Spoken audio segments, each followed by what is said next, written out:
ini akan mempresentasikan studi kasus yang berjudul Pendapatan Jasa PT William Mobil.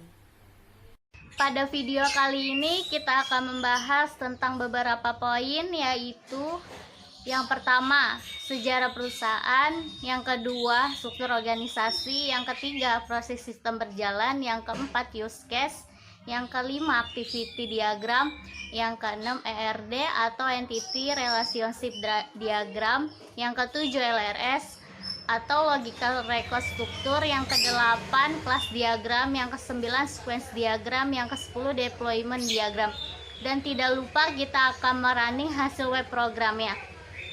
Langsung aja kita ke pembahasan ke poin yang pertama, yaitu sejarah perusahaan. Kita akan memasuki pembahasan pertama. Pembahasan pertama membahas tentang sejarah perusahaan.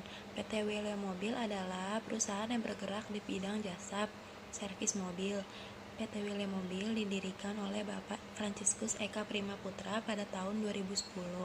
PT William Mobil berlokasi di Jalan Sultan Iskandar Muda, Pondok Indah, Jakarta Selatan, dan memiliki cabang di Bursa Otomotif Sunter yang berada di Jakarta Utara. Pembahasan kedua yaitu tentang struktur organisasi perusahaan. Struktur organisasi perusahaan PT William Mobil dimulai dari pemilik, kemudian service advisor, foreman, parts, dan administrasi. Kemudian di bawah foreman terdapat mekanik dan asisten mekanik, dan di bawah administrasi terdapat kasir. Selanjutnya, pembahasan ketiga kita akan membahas tentang sistem berjalan pada PT William Mobil. Proses sistem berjalan pada PT William Mobil Pondok Indah, Jakarta Selatan. Yang pertama, prosedur pendaftaran. Kegiatan ini dimulai dengan customer datang ke bengkel, lalu melakukan pendaftaran mobil yang ingin diservis ke bagian service advisor dengan menunjukkan STNK. Setelah itu, service advisor membuat work order 3 rangkap. Kemudian, service advisor akan memberikan rangkap pertama kepada customer, rangkap kedua kepada bagian parts, dan rangkap ketiga diberikan kepada foreman. Yang kedua, prosedur servis kendaraan. Proses ini dilakukan saat foreman menginstruksikan kepada mekanik dan asisten mekanik apa saja kerusakan yang harus dikerjakan. Dan bagian parts akan memberikan spare part kepada mekanik dan asisten mekanik sesuai dengan isi work order. Setelah mendapat laporan servis selesai, maka foreman akan melakukan last checking untuk menghindari kerusakan di luar work order. Setelah dipastikan pengerjaan selesai sesuai dengan prosedur, foreman akan menandatangani work order rangkap ketiga tersebut dan kemudian diserahkan kepada bagian kasir untuk arsip. Yang ketiga, prosedur pembayaran. Bagian kasir membuat invoice berdasarkan work order. Setelah itu, work order diarsipkan. Dan customer melakukan pembayaran dengan menunjukkan STNK. Kemudian, bagian kasir memberikan invoice berwarna putih kepada customer sebagai bukti pembayaran servis. Sedangkan, invoice berwarna pink disimpan oleh bagian administrasi. Yang keempat, proses laporan. Proses laporan dilakukan dari pengumpulan arsip invoice. Setelah itu, bagian administrasi membuat laporan keuangan dan parts mengecek persediaan barang dan membuat laporan persediaan barang yang akan diberikan kepada pemilik untuk dicek dan di-ACC sebagai laporan keuangan bulanan PT William Mobil. Selanjutnya, ini adalah gambaran activity diagram sistem berjalan pada PT William Mobil.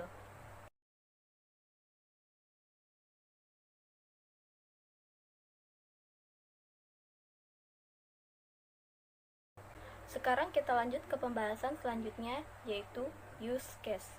Apa itu use case? Use case merupakan sebuah teknik yang digunakan dalam pengembangan sebuah software atau sistem informasi untuk menangkap kebutuhan fungsional dari sistem yang bersangkutan. Use case menjelaskan interaksi yang terjadi antara aktor, inisiator dari interaksi sistem itu sendiri dengan sistem yang udah ada. Sebuah use case direpresentasikan dengan ukuran langkah yang sederhana. Dalam studi kasus pendapatan jasa PT William Mobil terdapat 5 aktor. Yang pertama, pemilik. Yang kedua, service advisor. Yang ketiga, kasir. yang keempat bagian administrasi, dan yang kelima bagian parts.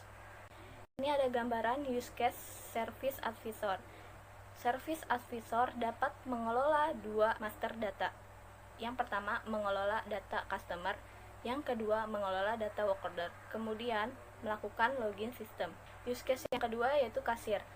Kasir mengelola menu transaksi, kemudian membuat jurnal transaksi dan melakukan login sistem. Yang ketiga, use case bagian administrasi.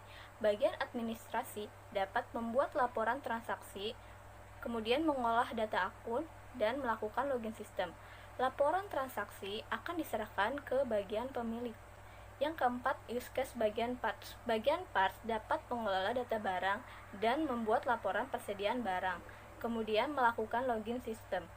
Laporan persediaan barang akan diserahkan kepada pemilik. Untuk use case yang terakhir yaitu use case pemilik.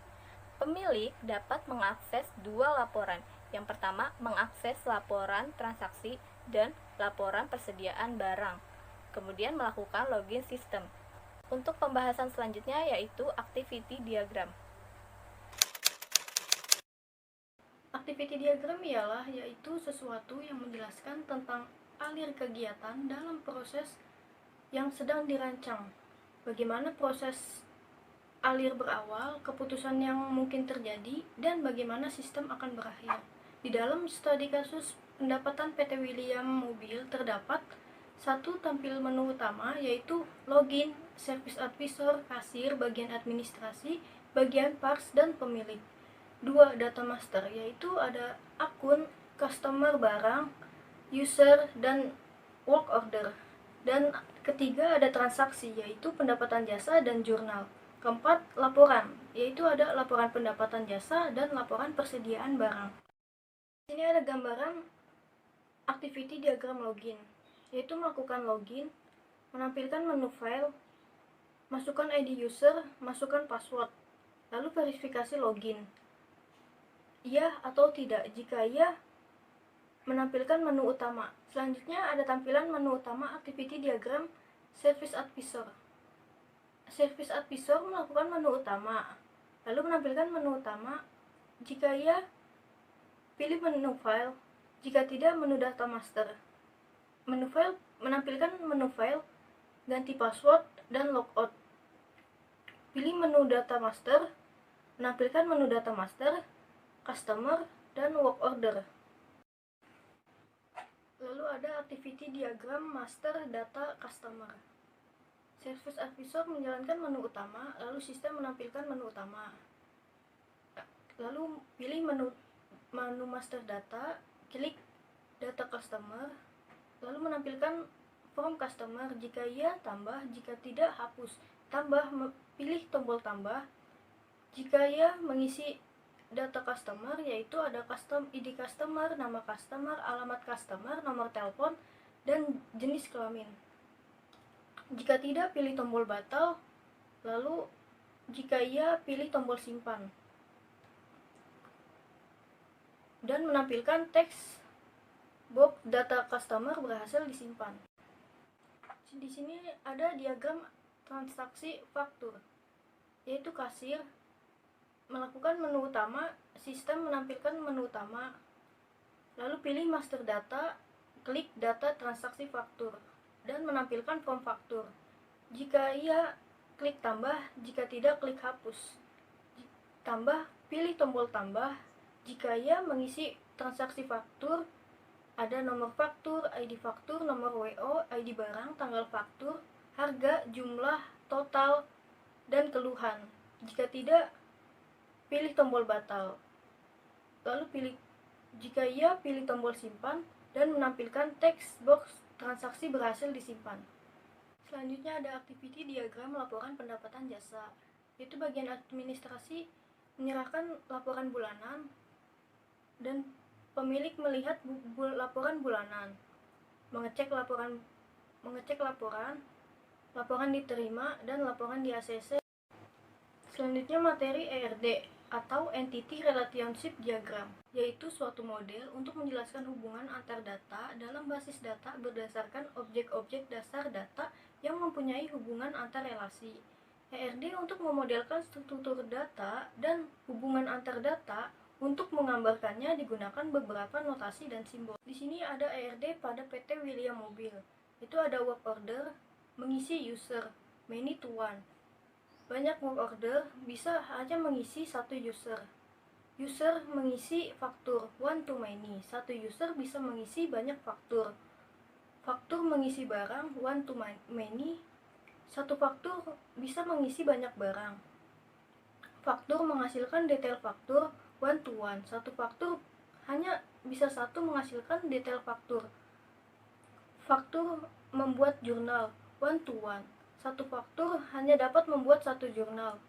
Jurnal menghasilkan detail jurnal one to one. Satu jurnal hanya bisa menghasilkan detail jurnal.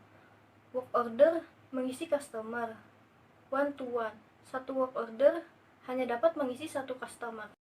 Materi selanjutnya yaitu LRS atau Logical Record Structure, yaitu representasi dari struktur rekod-rekod pada tabel-tabel yang terbentuk dari hasil antar himpunan entitas. Logical Record Structure dibentuk dengan nomor dari tipe rekod yang terdiri dari link di antara tipe rekod. Link ini menunjukkan dari suatu tipe rekod lainnya. Berikut tampilan LRS pada PT William Mobile, yaitu ada work order dengan atribut nomor WO, primary key, ID customer, version key, tanggal masuk, nomor polisi, nomor mesin, nama tipe. Lalu ada user dengan atribut ID user, primary key, nama user, hak akses, password. Lalu ada barang dengan atribut ID barang, primary key, nama barang, harga, stok. Lalu ada customer dengan atribut ID customer, primary key, nama customer, nomor telepon, alamat customer, JK. Lalu ada faktur dengan atribut nomor faktur, primary key, nomor WO, version key, ID barang, version key, ID user, version key, tanggal faktur, keluhan, harga, total, jumlah. Lalu ada jurnal dengan atribut nomor jurnal, primary key, nomor faktur, version key, tanggal jurnal, keterangan, nominal. Lalu ada akun dengan atribut kode akun, primary key, nama akun, jenis akun, saldo normal. Lalu ada detail faktur dengan atribut nomor faktur, primary key, ID barang, version key, jumlah, dan subtotal. Lalu ada detail jurnal dengan atribut nomor jurnal, primary key, dan kode akun, version key. Ini saya akan menjelaskan apa itu kelas diagram. Kelas diagram adalah model statis yang menggambarkan struktur atau deskripsi kelas serta hubungannya antara kelas. Kelas diagram di sini mirip dengan ERD pada perancangan database. Bedanya ERD tidak terdapat operasi atau metode, tapi dia hanya ada atribut.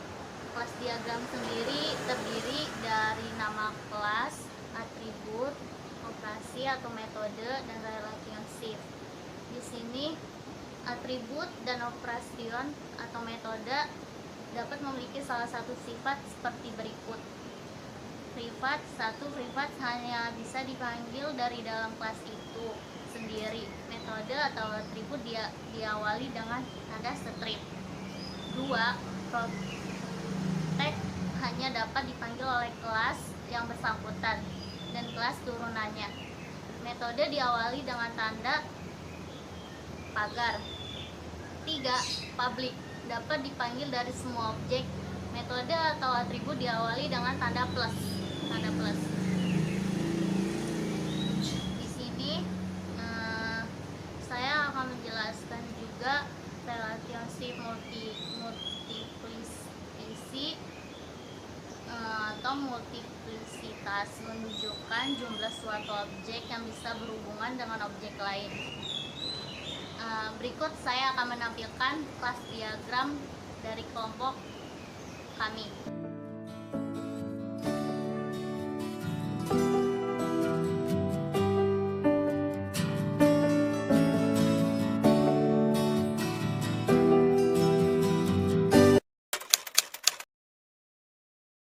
Apa itu sequence diagram? Sequence diagram yaitu suatu diagram yang menggambarkan interaksi objek dan mengindikasikan atau memberi petunjuk atau tanda komunikasi di antara objek-objek tersebut. Sequence diagram digunakan untuk menggambarkan perilaku pada sebuah skenario dan mendeskripsikan bagaimana entitas dan sistem ini saling berinteraksi, termasuk pesan yang digunakan pada saat interaksi itu sendiri. Semua pesan dideskripsikan dalam urutan pada eksekusi. Dan dari sequence diagram ini juga saling berhubungan erat dengan use case diagram, di mana satu use case diagram akan menjadi satu sequence diagram nanti. Sequence diagram ini sendiri dari contoh program yang kami buat ada dua, salah satunya yaitu yang pertama ada sequence diagram pada akun dan yang kedua sequence diagram pada customer.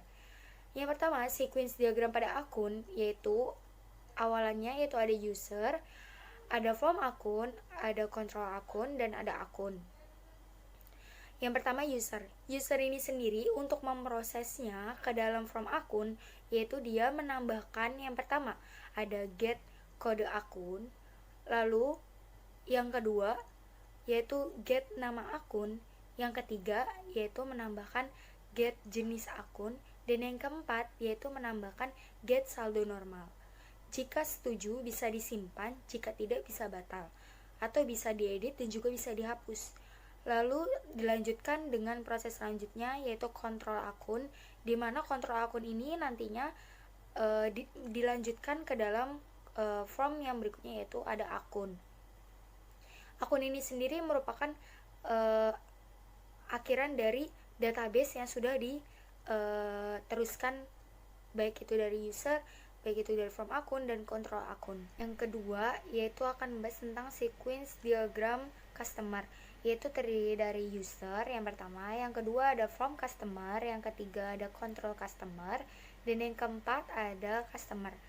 Dari user ini sendiri dia akan menambah ke dalam kolom form customer berupa get ID customer yang nantinya di display yaitu ID customer plus 1, di mana nantinya akan terdapat penambahan di dalam ID customer.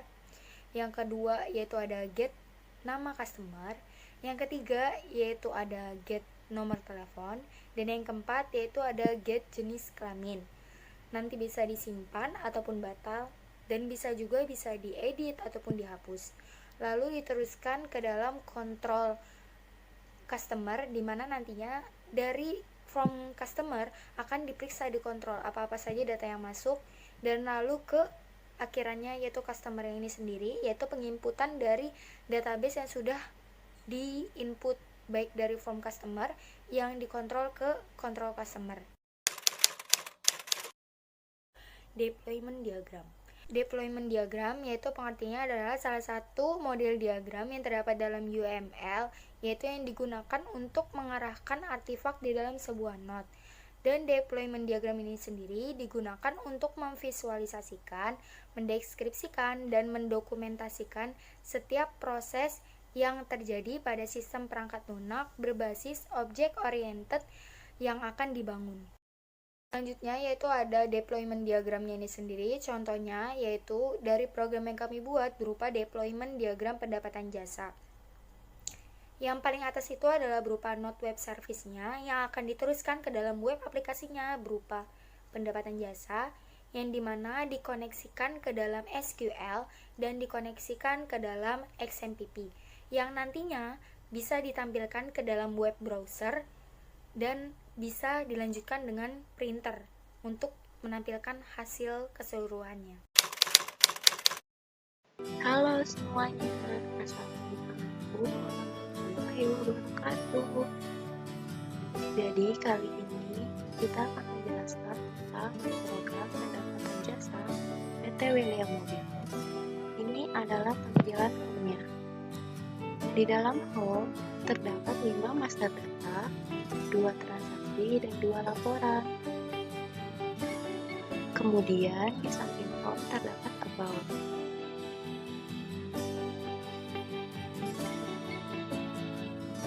Di dalam about ada nama-nama dan link dari kelompok kita.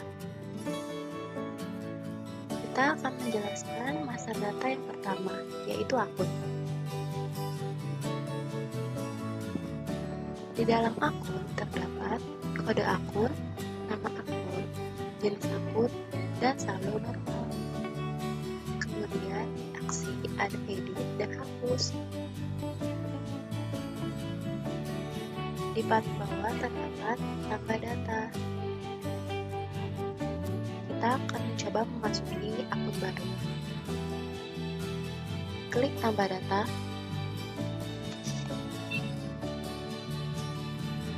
Masukkan kode.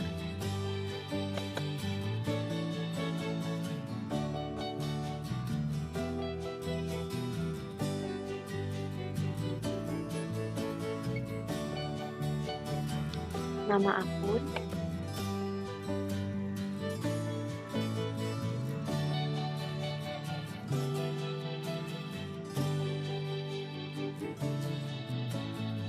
Kemudian jenis akun.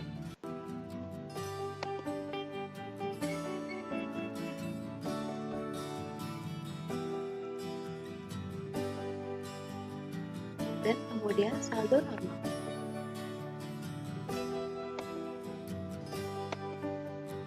Ketika sudah selesai, klik simpan.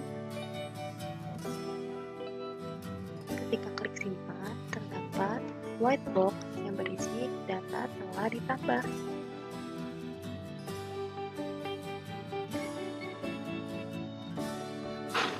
Untuk edit, klik edit.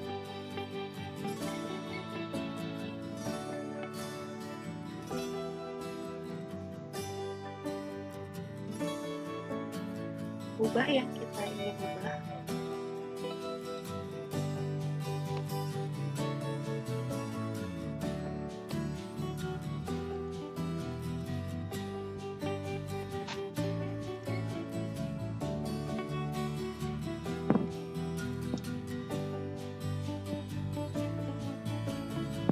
Klik update. Ketika klik update, akan muncul white box yang berisi data telah diubah. Yang terakhir, kita akan mencoba hapus. Klik hapus. Kemudian akan berisi white box yang berisi data telah dihapus.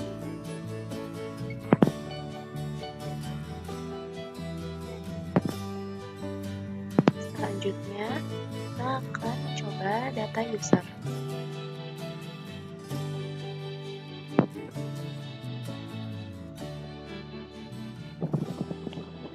Di dalam user berisi ID user, nama user, hak akses, dan password. Kita akan mengisi data user yang baru.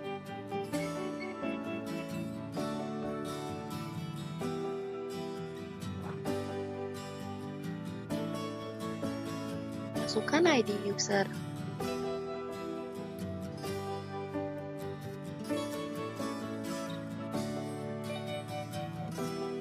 Nama user.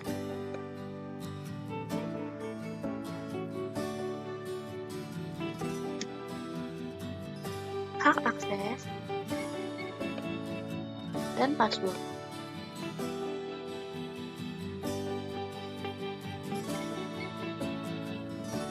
Kemudian klik simpan. Nah, ketika kita klik simpan, muncul lagi white box berisi data telah ditambah.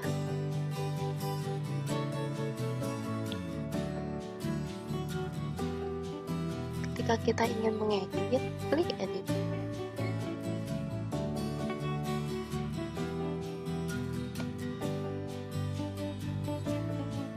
Kemudian update.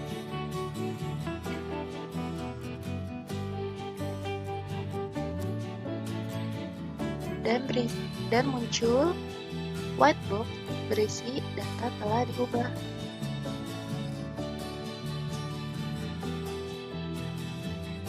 Kita akan mencoba hapus ya. Klik hapus. Dan di sini muncul data telah dihapus.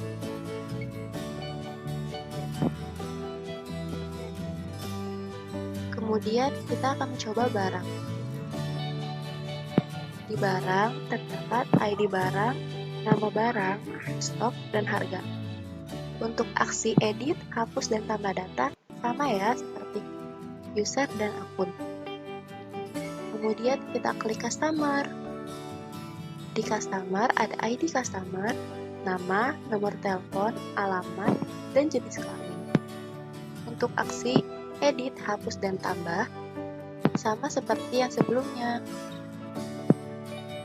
Kemudian kita ke work order ya. Klik work order. Di work order terdapat nomor WO, tanggal masuk, ID customer, nomor polisi, nama tipe, dan nomor mesin. Untuk aksi edit, hapus, dan tambah sama seperti yang sebelumnya. Setelah data semua selesai, kita akan mencoba ke transaksi. Di transaksi ada pendapatan jasa dan jurnal. Di pendapatan jasa terdapat nomor faktur, nomor WO, user, ID barang, tanggal, keluhan, harga, jumlah, dan total harga. Kita akan coba mengisi salah satu faktur. Klik nomor WO,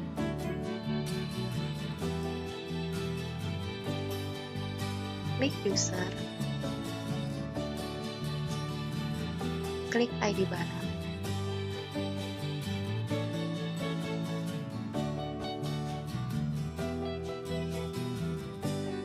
Klik tanggal, masukkan keluhan,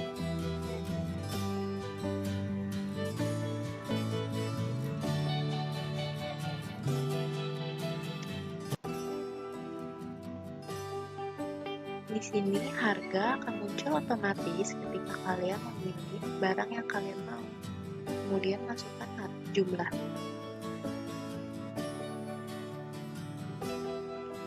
Ketika kalian memasuki jumlah, total harga akan muncul secara otomatis.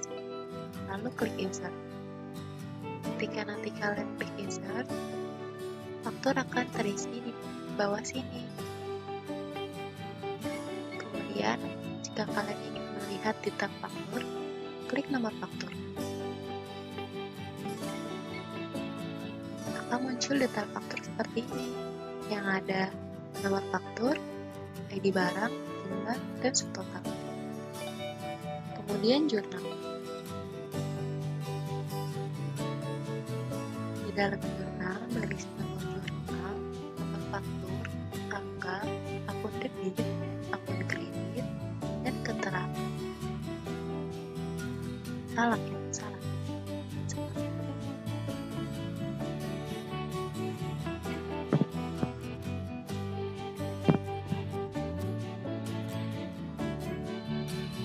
Kemudian kita akan ke jurnal.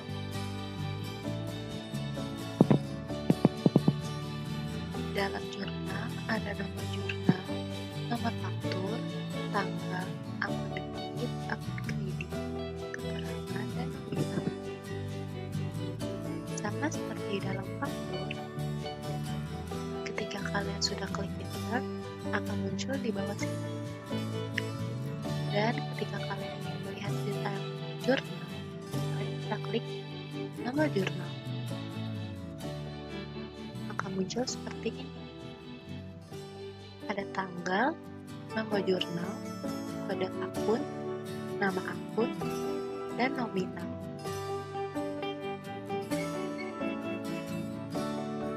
Selanjutnya kita akan menjelaskan tentang laporan.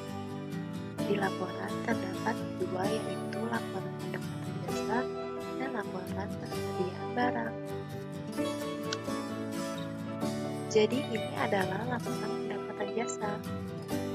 Ada nomor faktur, nomor WO, ID user, ID barang, tanggal faktur, keluhan, harga, jumlah, dan total.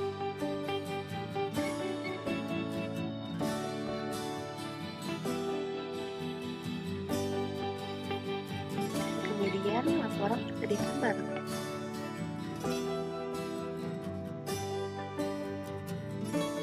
Di laporan persediaan barang ada ID barang, nama barang, stok, dan harga.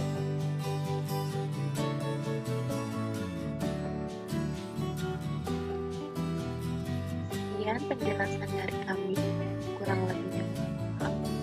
Wassalamualaikum warahmatullahi wabarakatuh.